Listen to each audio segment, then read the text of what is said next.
Before the story begins, don't forget to like, share, comment, and subscribe, because today's story will stay with you long after it ends.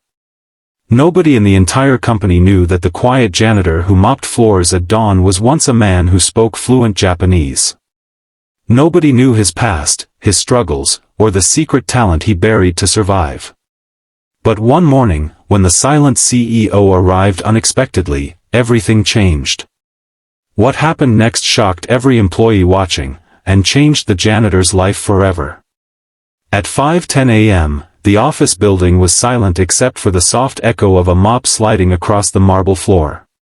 Arslan, a 34-year-old single father, paused for a moment, pushing a few strands of messy black hair back under his faded cap. He looked older than his age, not because of years, but because of responsibility. His 6-year-old daughter, Hannah, was the reason he woke up before sunrise every day. He checked his phone. A message from his babysitter. Hannah coughed all night again. Maybe take her to a doctor today? His chest tightened. Doctors meant money. Money he didn't have. His shift pay barely covered rent, food, and Hannah's school fees. Every time he thought about quitting the janitor job to find something better, he remembered the truth: nobody would hire him without a proper degree. The years he spent building a life in Japan with his late wife felt like they belonged to a different person now. Her sudden passing in an accident shattered everything.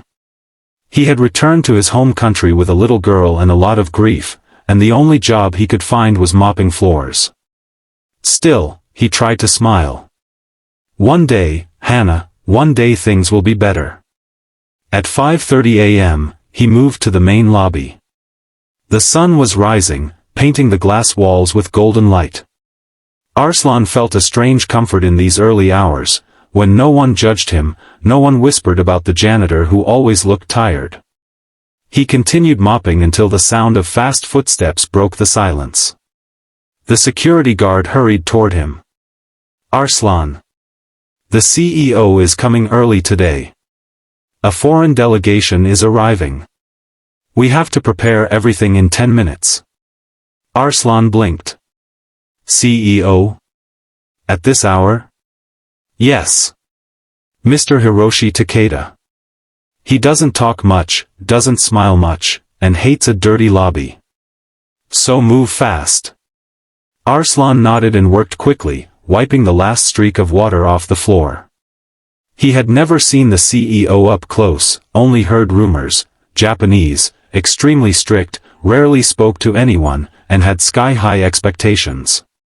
Within minutes, expensive black cars stopped outside. Security stiffened. Arslan stepped back into a corner, holding his mop. The glass doors slid open, and there he was. A tall, sharp-eyed man in a perfectly tailored charcoal suit stepped inside. His hair was silver black, his expression unreadable. Mr. Hiroshi Takeda walked with the confidence of someone who owned not just the building, but his silence. He scanned the lobby with cold precision. Arslan quickly shifted out of his way, bowing slightly out of instinct, something he used to do often in Japan. It had been years, but his body remembered. The CEO's eyes flicked toward the bow, pausing for half a second. Arslan swallowed, praying he hadn't done anything wrong. Behind Hiroshi, 3 managers followed nervously, carrying documents. One whispered, "Sir, the conference room is ready." Hiroshi raised a hand.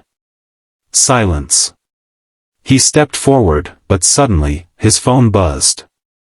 He looked at it, frowned, and muttered in Japanese, "Mata shogai ka, kore wa mondai da." Arslan froze. He understood those words perfectly. The CEO was frustrated. Something was wrong. The managers, however, looked lost. They didn't understand a thing. That foreign language again, one whispered. Another sighed. "We really need a translator someday." Arslan looked at the CEO again, feeling memories he thought he buried rising inside him. His wife's voice, the streets of Tokyo, Hannah's first words in Japanese. He shook the thoughts away. Translation or not, nobody would ask a janitor. He continued wiping the floor, staying invisible. But fate wasn't done with him yet. Later that morning, the office filled with employees rushing in. The CEO walked past different departments, inspecting every detail. When he arrived at the front lobby again, Arslan was kneeling near a corner, fixing a stuck bucket wheel. That's when it happened. A young employee ran toward the CEO, panicking, holding a tablet. "Sir, we have an issue. The Japanese delegation is early and asking questions, and we don't understand them." The CEO's eyes hardened. Without a word, he strode toward the reception area. The delegation of 3 Japanese businessmen stood there looking confused and annoyed. They began speaking rapidly. "Kono kikai wa mata junbai ga dikatimasen ka. Watashitachi wa jikan ga aramasu. Dunarat irun diso ka?" The managers around them smiled awkwardly, clueless. One whispered to another, "Should we use Google Translate?" The CEO's voice cut through the tension, sharp as steel. "That won't be necessary." Then he began replying flawlessly in Japanese, a deep, commanding tone that silenced the entire lobby. Employees stared in awe. Arslan felt a strange warmth. It reminded him so much of his old life. But then, the delegation asked a question in a dialect Hiroshi didn't expect. The CEO paused, hesitating. The businessmen repeated themselves, slightly irritated. The managers exchanged nervous glances. And without thinking, without knowing anyone was watching, Arslan spoke.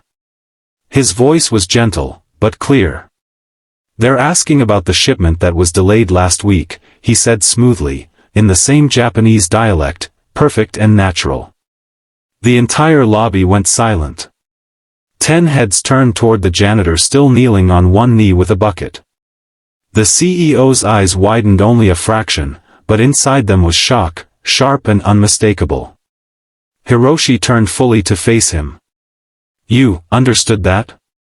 Arslan stood slowly, wiping his hands on his worn trousers. "Yes, sir. I lived in Osaka for 8 years. My wife was Japanese." The delegation looked pleasantly surprised. One of them asked him a follow-up question. Arslan answered in fluent, respectful Japanese, tone, grammar, dialect, everything flawless. The businessmen smiled in relief. Employees stood frozen. Managers were speechless. And for the first time since joining the company, the silent CEO spoke directly to Arslan in Japanese. "Nays, ima made demat ita? Why, have you stayed silent about this?" Arslan lowered his eyes. "I never thought it mattered, sir. I'm just a janitor." The CEO stared at him for a long, heavy moment, then said in English, loud enough for everyone to hear. "Not anymore." Everything changed that day.